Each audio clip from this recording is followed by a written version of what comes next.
Bonjour les amis, j'espère que vous allez bien et que vous avez profité d'un bon week-end.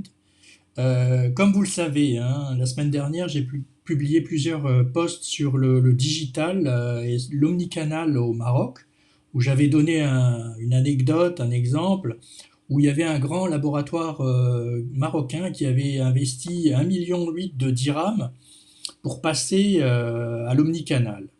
Alors le constat qu'on a fait ensemble, c'était que 18 mois plus tard, 47% des médecins ciblés n'avaient pas ouvert un seul email, hein, des médecins qualifiés et ciblés. Donc le problème dans ce cas-là n'est pas technique, hein, il est humain. C'est que vos délégués ne boycottent pas le digital par technophobie, mais par peur d'être remplacés ou d'un hyper-contrôle. Et si l'outil est perçu comme un outil de contrôle, il deviendra un élément de suspicion et donc de rejet.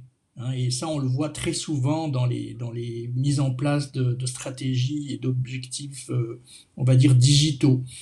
Pour que le digital fonctionne, la force de vente doit devenir l'orchestratrice de la stratégie et de l'exécution. Vous voyez?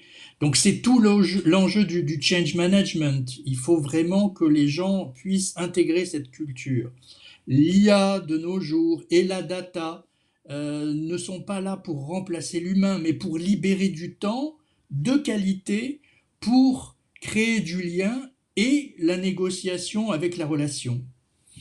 Donc voilà, si vous voulez aller plus loin, vous pouvez bien sûr relire mon dernier article. Et dites-moi aussi en commentaire quel est le principal frein, selon vous, que vous observez sur le terrain. Ça m'intéresse et je serai heureux d'échanger avec vous sur ce sujet. En vous souhaitant une très bonne journée.